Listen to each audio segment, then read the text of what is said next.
the heavenly kingdom, but devotees reject such material pleasure at once. The devotees does not even care for the post of Indra. A devotee knows that any pleasurable material position is subject to be annihilated at a certain point. Even if one reaches the post of Indra, Chandra, or any other demigod, he must be dissolved at a certain stage. A devotee is never interested in such temporary pleasure. From Vedic scriptures, it is to be understood that sometimes even Brahma and Indra fall down. But a devotee in the transcendental abode of the Lord never falls. This transcendental stage of life in which one feels transcendental pleasure in hearing the Lord's pastime is also recommended by Lord Chaitanya. When Lord Chaitanya was talking with Ramananda Rai, there were varieties of just suggestions offered by Ramananda regarding spiritual realization, but Lord Chaitanya rejected all but one, that one should hear the glories of the Lord in association with pure devotees. That is acceptable for everyone, especially in this age. One should engage himself in hearing from pure devotees about the activities of the Lord. That is considered the supreme benediction for mankind. Let's just pay our obeisances, offer our respects to those teachers who have given us this wonderful treasure of knowledge. So whosoever knows these prayers, please chant along with me. Om Jnanatimirandhasya Jnananjana Shalakaya Chakshur Unmilitam Yena Tasmai Shri Guruve Namaha Shri Chaitanya Manobhishtam Sthapitam Yena Bhutale Swayam Rupa Kadamayam Dadati Swa Padantikam Nama Om Vishnu Padaya Krishna Preshtaya Bhutale Srimate Bhakti Vedanta Swaminiti Namine Namaste Saraswate Deve Gauravani Pracharine Nirvishesha Shunyavadi Paschatya Desha Tarine Jai Shri Krishna Chaitanya Prabhu Nityananda Shri Advaita Gadadhara Srivasadi Gaura Bhakta Vrinda Hare Krishna Krishna Krishna Hare Hare Hare Rama Rama Rama Hare Hare Vancha kalpatarubhyascha kripa sindhuvaivacha patita nam pavanebhyo vaishnavebhyo namo namaha समस्त वैष्णव कोटि वैष्णव वृंद की जय श्रील प्रभुपाद की जय Hare Krishna. Thank you once again for giving me such a wonderful opportunity to speak on the glories of Srimad Bhagavatam this morning. As we all know, and it has been repeated in number of classes, that Srimad Bhagavatam is the Shabd Brahma, or the word incarnation of Supreme Personality of Godhead, Sri Krishna. In Padma Puran, we can see that different limbs of Krishna's body is compared with different or 12 cantos of Srimad Bhagavatam. This Srimad Bhagavatam is bestowing immense benediction onto this humankind, especially in this age of Kali, where a human being is suffering continuously day and night with so many problems and disease, if not disease, from people outside, from people from other country, or from people from our own country, from our family, from our relationships. So the Srimad Bhagavatam is the medicine, which is a very sweet medicine. And this medicine, once taken by a human being, can understand that this medicine is actually the sweet benediction which is coming straight away from the lotus feet of Lord Shri Krishna. So with this, let's just dive in today's verse as given. We are reading from Canto 3rd, chapter 15, and we are on verse 48. So the story is going on, and this wonderful story, conversation between Maitreya Muni and Vidura is happening. Vidura is asking so many questions from Maitreya Muni. And Maitreya Muni described the appearance of Lord Varahadev to Vidura. Vidura wanted to know the reason for the appearance of Varahadev. And then there is a story which is backing this appearance of the Varahadev. And now we can see that the background story revolves around Kashyapa and Diti, where Kashyapa and Diti, they united at a wrong time, and due to this, they got a progeny, demonic progeny, two sons, Hiranyaksh and Hiranyakashipu. So when these two demonic sons were in the womb of Diti, at that time the darkness prevailed. And at that particular time, demigods got scared and frightened. They ran towards Brahmaji. And Brahmaji started speaking about a narration, or Brahmaji started speaking about an event which occurred before the appearance or before the birth of, or the reason why these demonic kings or the demonic sons are in the womb of Mother Diti right now. So Brahmaji narrated or is narrating the demigods that once upon a time my four sons, four Kumaras, Sanat, Sanandan, Sanat Kumaras, they went to Vaikuntha. And these Sanat Kumaras are Gyanis. Who are they? Gyanis. Practitioners of knowledge. So, in Bhagavad Gita, 7th chapter, 16th verse, Krishna says, Chaturvidha bhajante mam. There are four kind of people who come onto me. And who are those four people? Artha, Artharthi, Jigyasu, and Jnani. Artha, who is in need of some money. Artharthi, who is distressed. Artharthi, who is in need of some money. Jigyasu, who is inquisitive. And Jnani. Jnani. So, in Bhakti Rasamrita Sindhu, these four verses have been taken by Rupa Goswami, Srila Rupa Goswami, and he is explaining in Eastern section, second wave of Sadhana Bhakti. He is explaining that these Jnani Bhaktas, which Krishna is talking about in this particular verse, 716, I think it's 716. I'm just, 716. Yes, that's right, 716. Okay. So Krishna is making this name Jnanis. Krishna is talking, 716. Krishna is talking about the Atma Ramas or the Jnanis in this particular verse. We have to understand when the Acharyas give us commentary, then only we get to know what, actually Bhagavan is talking about. So the Jnanis, there he is specifying are Atma Ramas. So there are two things. One is Atma Ramas. Who is Atma Rama? Atma Ram is who gets the knowledge of that he is a soul, of his own soul. And in this bliss, he starts taking pleasure. In this bliss. This is Atma Rama. And then after gaining the knowledge of Brahmanda, or the impersonal form of the Supreme Lord. At that time, this Atma Rama, this person who already knew about the soul, he gets to know about the Jyoti or the effulgence of the Supreme Lord, the unlimited bliss. And at that time, excuse me.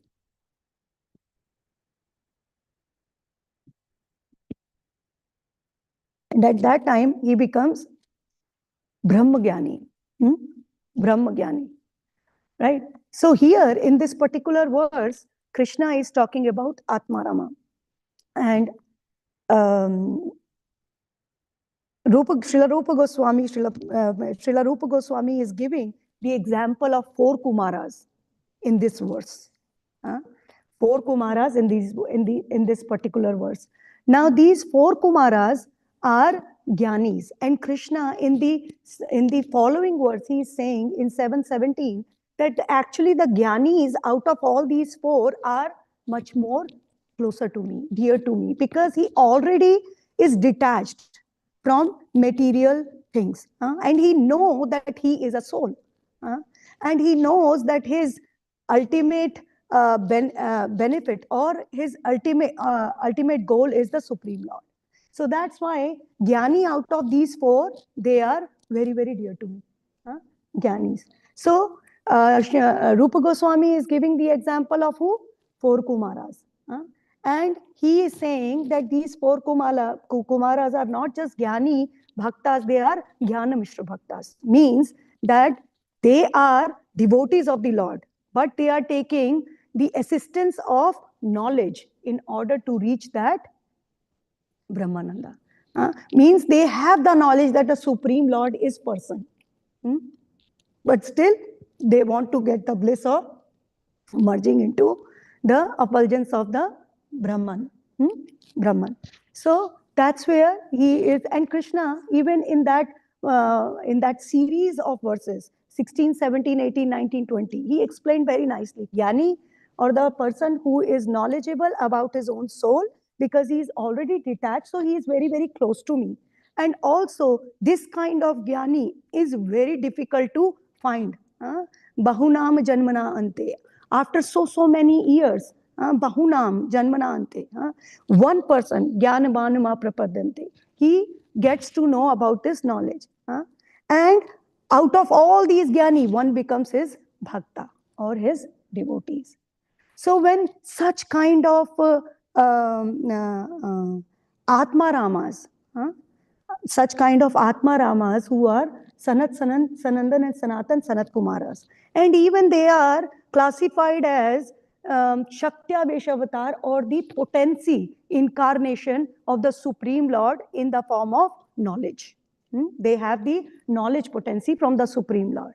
So when such kind of devotees, such kind of jnanis, they pray to the Supreme Lord, who are crust jewel, among the jnanis, then we can understand the bliss of bhakti or devotional service. What kind of bliss are devotional service, or what kind of bliss there must be in meeting with the Supreme Lord face to face. So what is happening? These four Kumaras, they went into Vaikuntha. They crossed 6 gates, but at the 7th gate, they were being stopped by Jaya and Vijay, 2 doorkeepers. And we know, as we are reading every day, these doorkeepers were cursed by Sanat Kumaras. And at that time, Lord, who were inside, he came out to give his personal audience to Sanat Kumaras as well as to Jaya Vijay. And now Sanat Kumaras, after looking at the beautiful form of the Supreme Lord, Vishnu, they started praying to him. And in those prayers, they are saying that experts, they know the rasa or the mellow or the juice or the taste which which devotees get out of the hearing and chanting about your pastimes, the Supreme Lord. And in comparison to that, the bliss of impersonal Brahman is just like a drop in the ocean. So I thought that, when we read and when we read theoretically from books, then it's very hard for us to believe, right?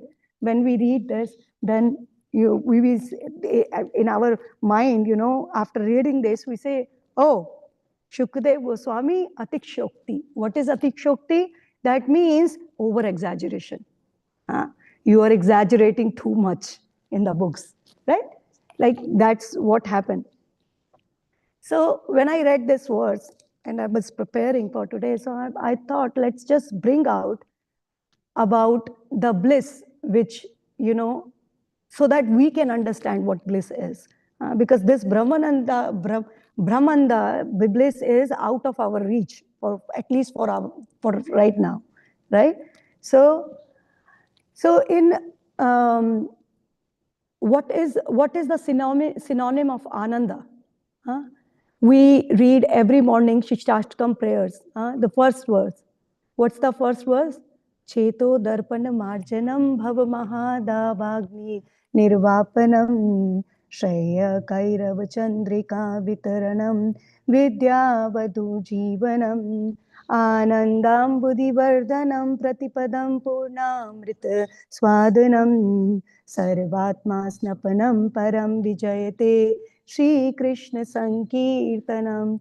If we closely analyze this verse, then the Shri Krishna Sankirtanam has 7 characteristics. And one of the characteristic is Anandam Buddhi Vardhanam. What is the synonym of Ananda? Ananda means joy, happiness, bliss, sukha. All these are the synonyms of happiness. Anandam Ambudhi. Ambudhi is ocean. Anandam Ambudhi Vardhanam. That means increase the ocean of joy. Who is increasing the ocean of joy in this? Shri Krishna Sankirtanam. That's what Sri Chaitanya Mahaprabhu is saying. 7 qualities or 7 characteristics are there in this particular verse. One of the characteristic is Anandam Buddhi, Anandam Ambudhi Vardhanam. Now, Ananda, if we see in, there is one Upanishad by the name Taittiriya Upanishad. In that particular Upanishad, in Khand 2nd, chapter number 8, verse number 1, there is an explanation of Ananda. And what's the explanation of Ananda? The explanation is that imagine a person who is very young, who is very, very young, and he has all the bliss in this world, this person has all the women to marry. This person has the entire kingdom to himself. This person is free from all the diseases. This person has no worries. Nobody is his enemy. So this person is having bliss of being a Manushya. What is the meaning of Manushya? Human. So this particular person, this one unit is called Manushya Ananda. What we call it? Manushya Ananda. Ananda is happiness of a Manushya, of human being. And if we multiply this Manushya Ananda by 100 times, then it becomes 1 unit of Manushya Gandharva Ananda. Now, who is Manushya Gandharva? So, Manushya Gandharva is a kind of person who is a human. Originally, he is a human. But because of his austerities, he attained certain kind of mystic powers or mystic potency. And now his body becomes more subtle. And he becomes immune from heat and cold and heat. So he is called Manushya Gandharva. So if we multiply 100 times the Ananda of or the happiness of Manushya, that Manushya which we talked about before, that 100 times is equal to 1 unit of this Manushya Gandharva Ananda. Now this Manushya Gandharva, now everybody got what Manushya Gandharva is? I want everybody to please pay attention. This is a very interesting, when I was reading. So now this happiness of this Manushya Gandharva, when multiplied with 100 units, 100 units, it is equivalent to Dev Gandharva Ananda. Now what is Dev Gandharva? Who is Jai Shri Shri Radha Sharad Bihari, Jagannath Baldev Subhadra Maharani, Jai Gaurmita. Now when we multiply 100 units of this Manushya Gandharva Ananda, it becomes what? Dev Gandharva Ananda. Now who is this Dev Gandharva Ananda? Who are born as Gandharvas. These Gandharva is a particular kind of, they are not demigods, they are not humans. Their body is much more subtler than the human beings. So when we multiply 100 times Manushya Gandharva Ananda, then it becomes 1 unit of Dev Gandharva Ananda.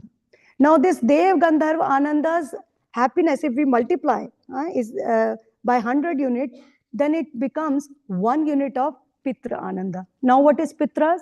Pitras are the forefathers who left this material world, no, sorry, not material world, who left this Bhuloka. And they are in the subtle body, they are residing in Pitraloka, and they are enjoying heavens. So when we multiply 100 times their Ananda, it becomes 1 unit of Karma Dev Ananda. Now, who are Karma Dev Anandas? Karma Dev Anandas are people like you and me. If we perform some kind of sacrifices, we are elevated to heavenly planet. We are not main devatas, we are not main deities, demigods, but we are residing there as Karma Deva. So if you multiply 100 units of them, that's equal to 1 unit of Deva Ananda. What is Deva Ananda? Deva Ananda is those demigods who are 33. There are 33 main demigods. And what are those 33 main demigods? Anybody know? Okay. 11 Rudras. 11 Rudras, 11 Rudras, 12 Adityas. 11 Rudras, 12 Adityas, Indra, Prajapati, and Ashwini Kumaras. I think I covered everything. Anyways, so 33 main deities or demigods. And if we multiply 100 times to them, that's equivalent to 1 unit of Indra Ananda. Indra is the head of the heavenly planet. And if we multiply 100 units of Indra Ananda, that's equivalent to 1 unit of Brahaspati Ananda. Who is Brahaspati? Indra's Guru. Yes, Indra's Guru. And if we multiply 100 times of Brahaspati's Ananda, it's equal to 1 unit of Prajapati Ananda. Who is Prajapati? Prajapati are the sons of the Brahmas who came in order to spread the, in order to increase population. And when we multiply 100 times of this Prajapati Ananda, then it is equal to 1 unit of Ananda or the happiness of Brahmaji, not Brahma, not the small, short A Brahma, no, Brahma. So 1 unit of, this is Brahma Ananda, right? Now, if you multiply 100 times of this happiness of Brahmaji, it is equivalent to Brahma Ananda or this Brahman Ananda, which is merging into the effulgence of the Supreme Lord, is beyond words. Words cannot describe about it. So this Brahman Ananda or the happiness which is coming from the, the happiness of merging into the effulgence of the Supreme Lord, effulgence is beyond words. Words cannot even describe. So up till Brahma Ananda, where were we? In the material world. And this Brahman Ananda is when we start elevating ourselves to spiritual world. So where is Sri Krishna Sankirtan over in all these stages till material universes? Where is that? This is the kind of Ananda we are, I am not even on the unit of Manushya Ananda, which from where we started. Remember? So where is Sri Krishna Ananda in here? Sri Krishna Sankirtana. So our dear beloved teacher, Srila Jiva Goswami, in his work, one of his work, is literature is called Priti Sandarbha. He is mentioning in first verse, or Anucheda we call, in first verse, he is mentioning that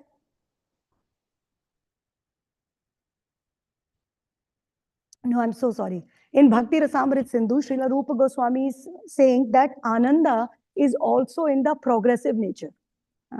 So there is Ananda related to sense objects. And there is Ananda to the impersonal Brahman. We just see, second, progressive. And the third is Ananda related to Bhagavan. This is progression in the Ananda or happiness. Why I'm talking all these things? I'm telling you all these things because I want to make sure that I'm not doing any kind of injustice with Brahma Ananda. Because many times, theoretically, when we read, then we say, oh, liberation. I don't want any kind of liberation. It's, oh, Sayujya Mukti, I mean, liberations we are going to talk about.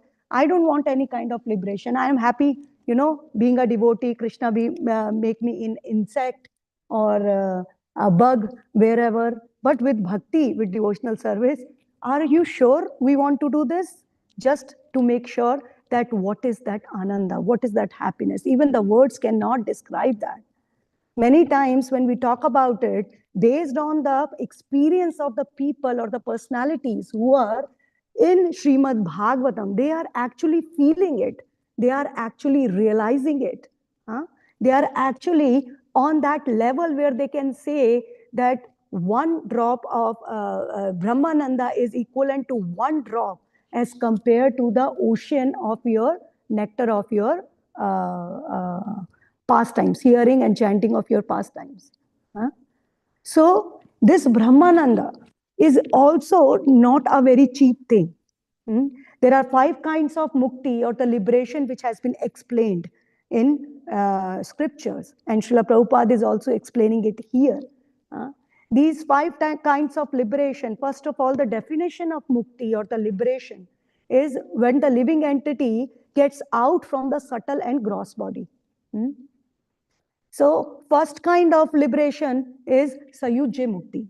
And this Sayujya Mukti is what kind of Mukti? When a living entity merge himself into either the effulgence of the Supreme Lord or in the personal body of the Lord.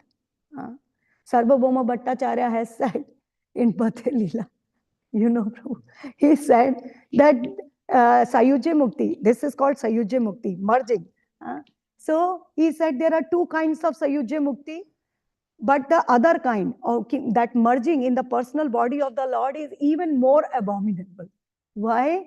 Because a person knows that the Supreme Lord has a personal form who is even much more blissful than, removing your whole identity, or there is a relationship which you can maintain with the Supreme Lord. But in spite of knowing all these things, the person wants to merge into the body of the Supreme Lord, right?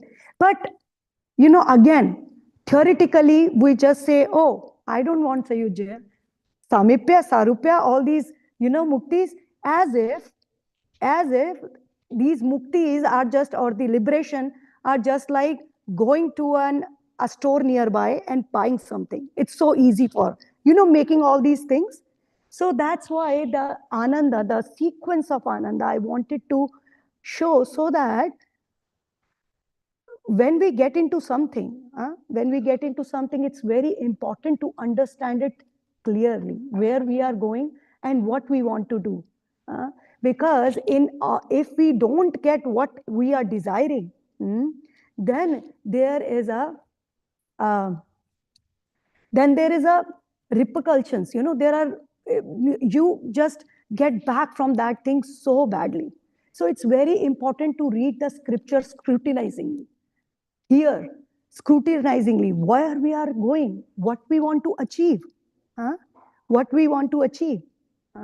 So even definition of rasa, Srila Prabhupada is mentioning in this, in the translation, the rasa, your expert devotees, the rasa or the the taste they are getting from hearing your pastimes cannot be comparable, with Brahmananda. So when they are speaking like this, they are relishing it, realizing it.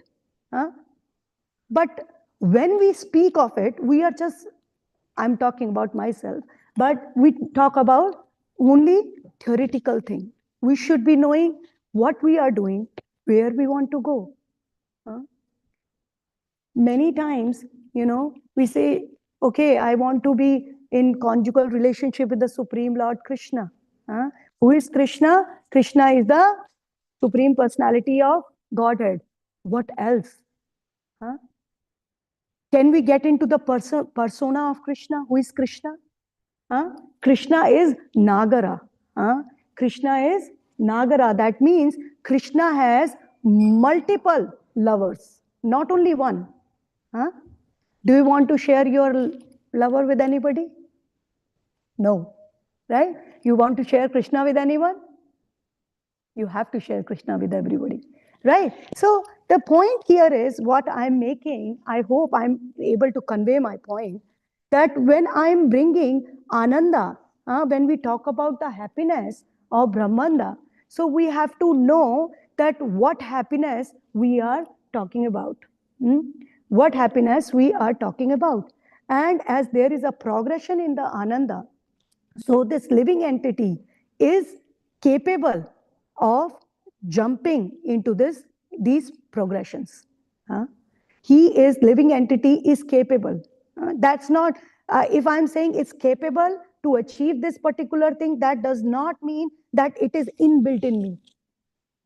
It is dormant in me. No.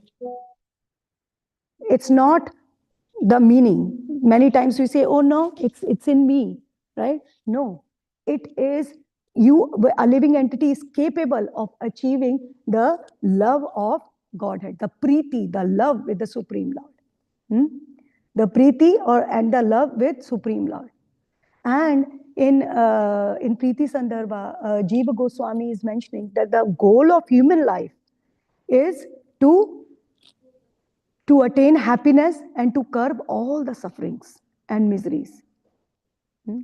And whatever we have discussed till now, the happiness till Brahma's abode, is that happiness is permanent or is going to end sometime? It's going to end sometime. And that's what the four Kumaras are saying. That hearing and chanting your pastimes are so relishable that, and the experts, your devotees, your pure devotees know about it. And Dhruv Maharaj in 4th canto, he is mentioning this point, a particular point to Bhagwan. He's saying that the Supreme Lord, looking at you and hearing your pastimes and chanting about your pastime is so relishable that the bliss of merging into the effulgence of your is just nothing comparable to it. And also, what to talk about that perishable positions like Indra and Brahma. And Srila Prabhupada also mentioned, right, in this purport, that sometimes Indra and Brahma also falls down. Although there is lot of happiness, and that happiness which we cannot even the happiness which we cannot even realize. Okay, our imagination just stop there. That's why the point of bringing that series of Ananda is, can we just imagine what Brahmanda is? That merging into the effulgence of the Supreme Lord, and intense bliss. What kind of bliss it must be? And that is being compared as a drop as a drop in the ocean of the love of Godhead. So can we imagine what Krishna Prema must be? What kind of love the devotees of Krishna must be relishing after hearing and listening the pastimes of the Supreme Lord? So Dhruv Maharaj is making this statement, what kind of, perishable positions like Indra and Brahma. So it has been explained in the scriptures that these demigods, when they got stuck by time of their death, they fall down on this Bhumandala or this planet. And these demigods, their body started to become more and more gross because they are very, very subtle. Started to become gross and gross. And the planets which are in between the Swargaloka and Bhuloka, what are the planets? Yaksha planets, ghosts are there. They started munching on the bodies of these demigods when they are leaving their body. And when they are leaving their body, at that time, they are leaving water element from their body. and the clouds soak that water element as the demigod is dying, or leaving his position as demigod, he's dying. And when the clouds soak that water, and then rain comes down, this rain nourishes a seed, and this seed goes in the semen of a male.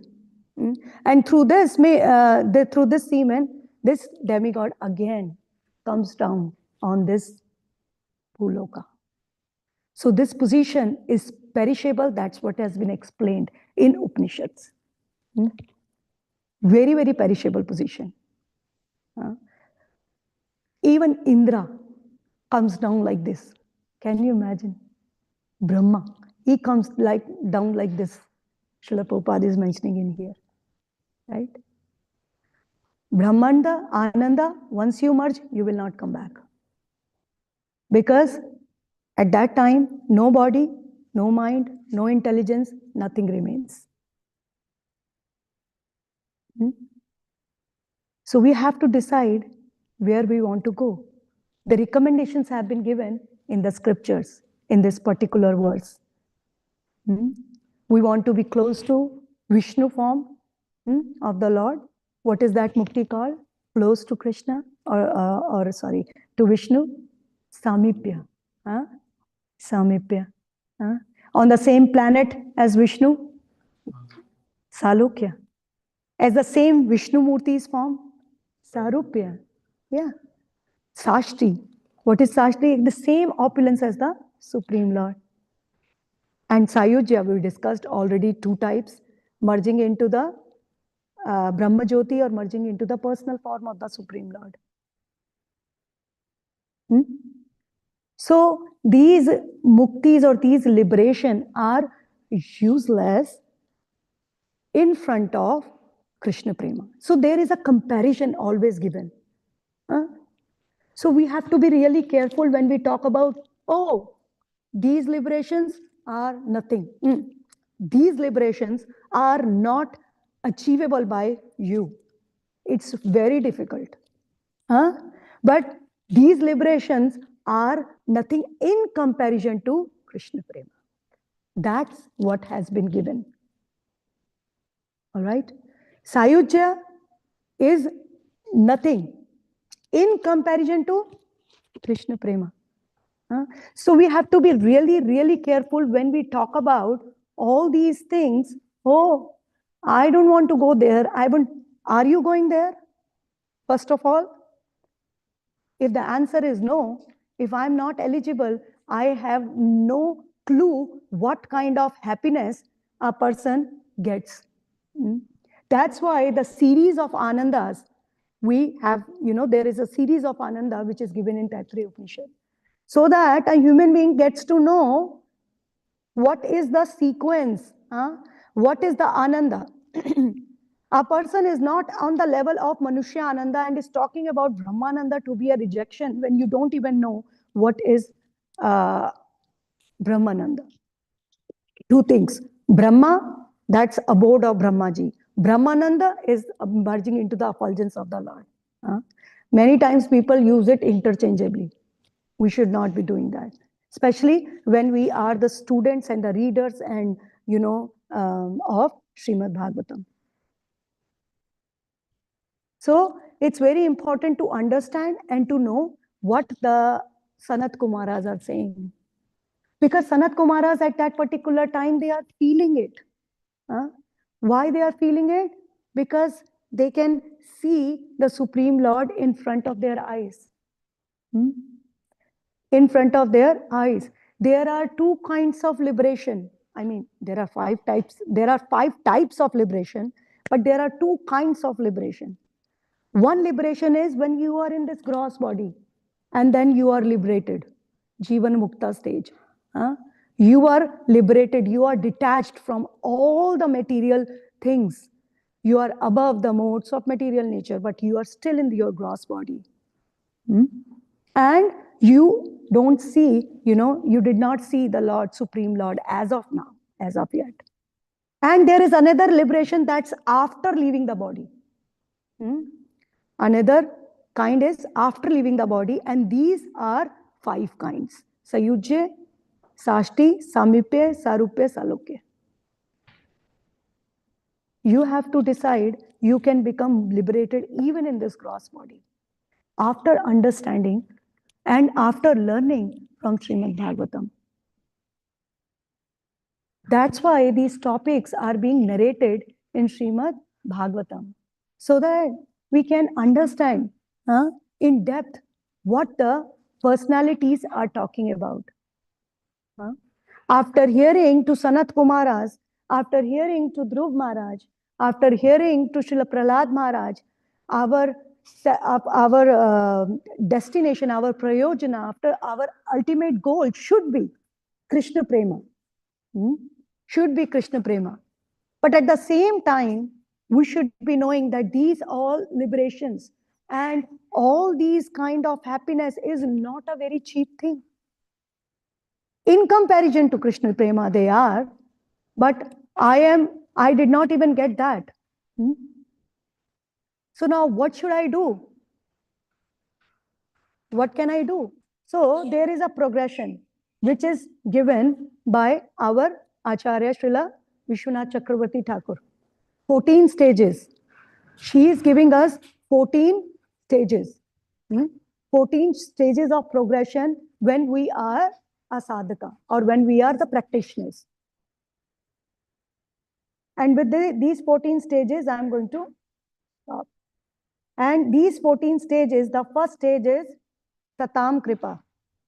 Satam Kripa. Satam Kripa means mercy of a devotee. Mercy of a devotee. So mercy of the devotee is the first and foremost step in our sadhana bhakti, in our practice of devotional service. This is the first foremost step. And then Mahat Seva, serving the devotees. Once we get the mercy, serving the devotees, Mahat Seva. And then after doing this process, we get to attain some kind of Shraddha or faith in scriptures. And from there, Guru Padashraya. From there, we can take the shelter of Guru, spiritual master. And then we can start our bhajana, process of performing bhajan. And after that, the stage of anartha nirviti comes. That means not all, our anartha starts getting to diminish stage by stage, step by step. Not everything is going to get diminished in one go. Then nishtha, steadiness, ruchi, taste, nishtha, ruchi, rati. Rati comes, possessiveness, love comes. And after that, nishtha, ruchi, asakti. That means attachment, possessiveness for the Lord. Bhava, that emotions start coming for the Lord, for the Supreme Lord. And this bhava is one ray of Krishna Prema. And then love of Godhead comes. And then last one is darshanam. Actually, Vishwanath Chakravarti Thakur is including darshanam also. That means the face-to-face meeting with the Supreme Lord. So these are the 14 stages of progression, just like a moon, a moon, it becomes full in 14 days. So similarly, these are 14 stages of devotional service. And as a sadhaka, as a practitioner, when we want to achieve that ananda of Krishna or Bhagwan, a devotee or a sadhaka or practitioner is, should be going according to these stages. But before that, for that, the first and foremost is Satam Kripa, the mercy. Mercy. And this mercy can be from the previous lives also. And that's why we all are sitting here and listening about Bhagavad Katha, about Bhagwan. So we already have that mercy. So this is a progression to achieve that what Sanat Kumaras are feeling right now. Sanat Kumaras are realizing right now. From theory to realization. From writing to actually feeling it. How we are going to get it? We are going to get it by following the process or the stages which has been awarded to us or given to us. And who has the right to perform bhakti? Srila Rupa Goswami in Bhakti Rasamrit Sindhu is saying, everybody who has taken human form of life is eligible to perform bhakti. So with that note, I'm going to stop here. These are the wonderful prayers of Sanat Kumaras to the Supreme Lord after they had audience of the Supreme Lord Bhagwan Shri Krishna, Bhagwan Vishnu. And after having his audience, they started praying and they forgot about their own bliss of Atma, the soul. The same potency of Krishna, Ladini Shakti, with which the body of the Vishnu is made. Body of Vishnu is there, Ladini Shakti. The same potency is expand itself into bhakti.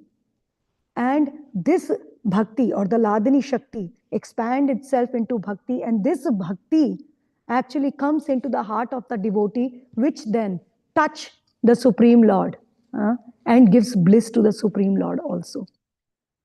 Sandraranda Visheshatma, one of the qualities of Uttama Bhakti. That, what's the quality? That it is intense bliss. And that's why, because it is intense bliss, it is Krishna Akarshani. It attracts the Supreme Lord. Why it attracts the Supreme Lord? Because it's Krishna's potency who is sitting in our heart as bhakti. And that's bhakti has the capability to attract Krishna, no one else. Because bhakti is as transcendental as Krishna himself. All right. So thank you so much for giving me this opportunity to speak today on this wonderful verse. If you like anything that's coming from my Guru Maharaj and my Shiksha Gurus, and also from senior disciples, senior Vaishnavas, and also from Srila Prabhupada and previous Acharyas, I did not add anything. But it might be a possibility that I made so many mistakes in my presentation. So please forgive me for that, and please bless me so that I may continue on to my path of Krishna Bhakti. Hare Krishna. Anything? Anybody?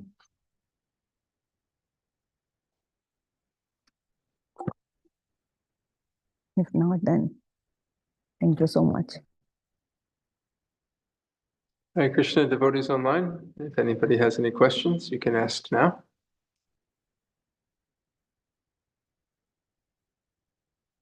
Okay.